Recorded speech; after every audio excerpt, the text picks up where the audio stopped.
All right, let's talk about leadership. For a long time, we've thought about leadership as this top-down thing. It's about your title, your spot on the org chart, but that's all changing. Today, we're going to dig into a much more dynamic and, frankly, more powerful idea, the art of 360-degree leadership. So, does this hit home for you? That feeling that you've got the ideas, you've got the drive, but you're kind of stuck because you don't have the official title of leader? It's super common. But what if I told you that formal authority, well, it isn't the real secret to making an impact? And boom, there it is. This is the big idea we're going to unpack. This quote just completely flips the old model on its head. It opens up a whole new way of thinking about how you can be effective and make a real difference no matter where you are in a company. So this brings us to this really powerful concept, one that's built for the way we work now. We're talking about 360 leadership. It's really a framework that helps you lead from any seat in the house by focusing on influence, not authority. So, what is it exactly? Well, picture your influence like ripples in a pond, going out in every direction. That's 360-degree leadership.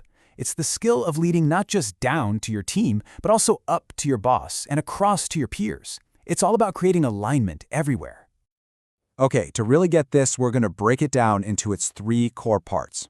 Think of them as the three dimensions of your influence: managing down, managing up, and managing across.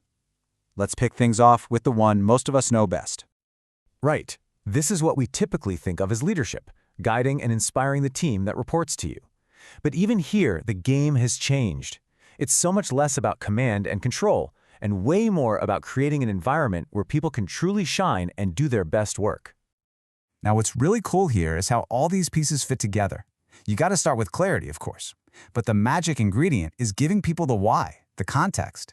That's what builds trust and psychological safety. And once you have that, you can give real, meaningful feedback and actually help people grow. See? It's about enabling your team, not just demanding things from them. And this just lays out that mindset shift so perfectly. You're moving from being a taskmaster to being a coach. So instead of micromanaging, you empower your team by making the end goal crystal clear. Instead of just barking orders, you explain the purpose, which gets people bought in and feeling a sense of ownership. It's a game changer. Okay, let's pivot to our next direction, which, let's be honest, can feel a little weird. Managing up. Now, this is not about sucking up or playing politics. Not at all. It's about strategically influencing the people above you to help them, your team, and the whole organization win. The key here is flipping from being reactive to being proactive. Don't wait to be told what to do. Figure out what your boss really cares about, what pressures they're facing. Try to anticipate what's coming next. And this is huge, when you have to bring up a problem, always bring a few potential solutions along with it. That builds incredible credibility. Just look at the night and day difference in the language here. The weak approach basically just drops a problem in your boss's lap. The strong approach shows you own it. Saying, here's the issue, and here are 3 ways we could tackle it, instantly makes you a strategic partner, not just someone waiting for instructions. And now for our final and, let's face it, often the trickiest direction, managing across. This is all about your peers, your colleagues in other departments. In this zone, you have zero formal authority, none. So your success hinges completely on your ability to collaborate and influence. The most important thing on this slide, I'm going to say it, it's that first one. Build relationships before you need them. You can't just pop up out of nowhere when you need a favor and expect it to go well. Real collaboration is built on a solid foundation of trust. When you take the time to really get what other people care about and find those win-win situations, you're not just cooperating anymore. You're creating some seriously powerful alignment. Okay, so we've talked about the what and the why. Now let's get super practical. Let's look at a couple of tools you can start using like tomorrow to become a better 360-degree leader. Oh, this is a great one, the PLAN framework. It's a lifesaver for pretty much any professional conversation because it forces you to be clear. So instead of just saying, hey, we need to improve sales, you'd say something like, okay, purpose, to hit our quarterly target. Logic, our data is showing we need to go after enterprise clients. Action, so I need you to build a targeted outreach list. Next steps, let's sync up on Friday to go over it. See how much clearer that is? It just cuts through the noise and gets everyone on the same page.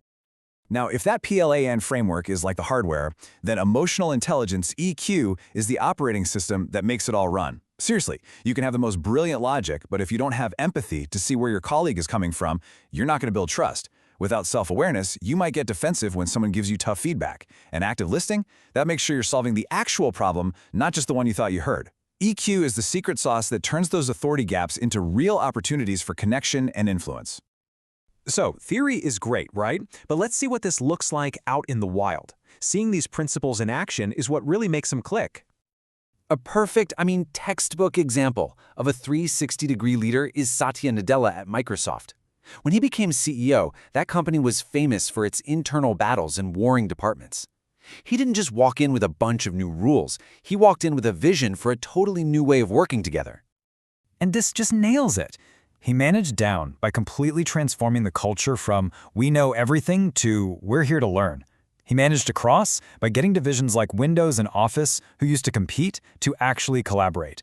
And he managed up by earning the board's trust with a super clear, aligned vision. He started with alignment, and the rest is history. Here's another fantastic example, but this one's less about one single person and more about an entire company culture. Pixar's insane string of hit movies? Yeah, that's not luck. It's totally by design. What's so amazing here is that last point. The ecosystem owns decisions. Wow. At Pixar, managing across isn't just a nice-to-have skill. It's the beating heart of how they create. Artists, writers, tech geeks, they're all expected to lead and influence each other as equals. It's living proof that incredible innovation happens when leadership is spread out, not concentrated at the top. So let's wrap this all up.